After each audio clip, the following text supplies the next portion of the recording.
before it's too late.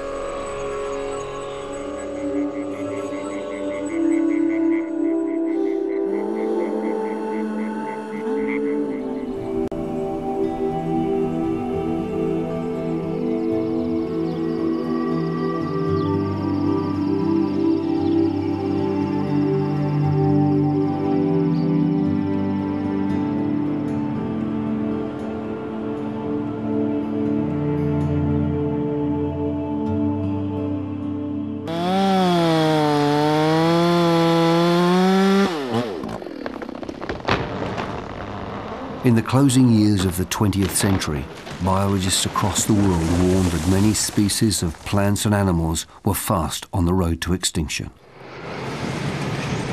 As always, man's disregard for the natural environment is the canvas of this desperate picture.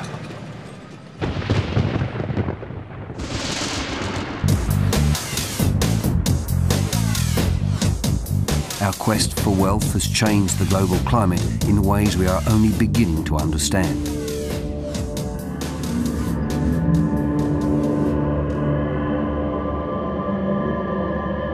For the first time in history, the activities of one species is affecting every other on the planet.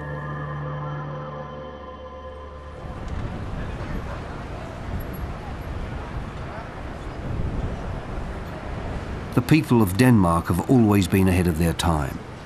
Their ancestors are still revered today for their skills as early navigators and seafarers. During the late 1980s, the nation once again found itself charting unknown waters as a new wave of environmental awareness swept through the country. And with the encouragement of the people, the Danish government has been able to recognise and deal with these environmental issues. This has made it a world leader in the war against extinction and environmental degradation. And what better way to win a war, says the Danish Minister for Defence, Jan Trøjborg, than to send in the troops? Well, the main purpose for the Danish defence is, of course, education of soldiers and training. But what we do is to have this close cooperation with the authorities of nature protection in Denmark. Our daily work is actually environmental protection.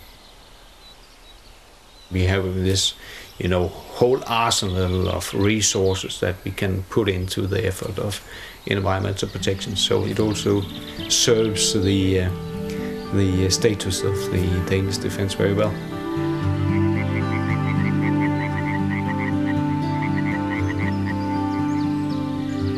Since 1993, one of Denmark's most valued and experienced biologists, Erling Krabbe, has led a team creating environmental management plans for each of the military's training grounds. Based at the Ministry for Environment and Energy, Erling oversees an environmental strategy which has revolutionised Denmark's approach to military training. One of the first and most significant areas to have a management plan created for it was Boris Heath. This is one of the large areas. It's a unique place. Boris shooting terrain, probably the most interesting nature-wise of the military terrains. It's a fantastic area. It's 50 square miles of heath land. There's two large unregulated rivers running through, the Omme River and the Skjern River. This is the largest heathland in the country and was identified as a threatened habitat almost a century ago, according to Lieutenant Colonel Steen von Hedemann, who heads up the training area. That was maybe the last great heather area in Denmark, which was bought as a cooperation between the University of Copenhagen and the Ministry of War in 1903.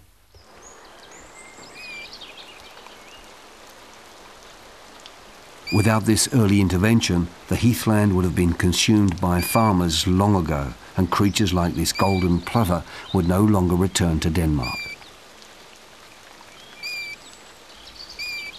This single bird represents 1/6 of the population of golden plovers in Denmark.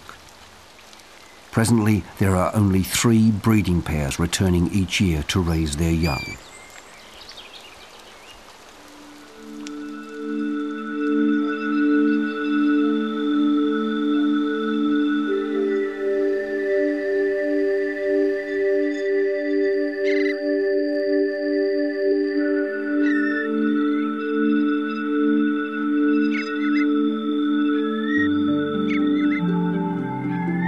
In the early morning, a lonely cry is heard through the rising mist.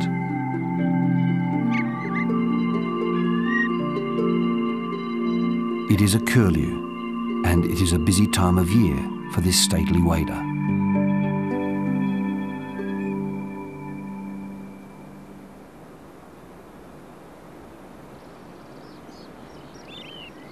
With a clutch of 4 precious eggs to keep safe, she is constantly on the lookout for predators.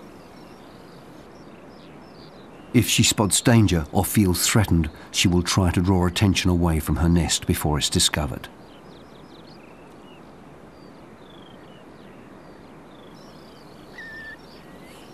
The curlew is named after its haunting cry and is the Defence Force's symbol for the training area.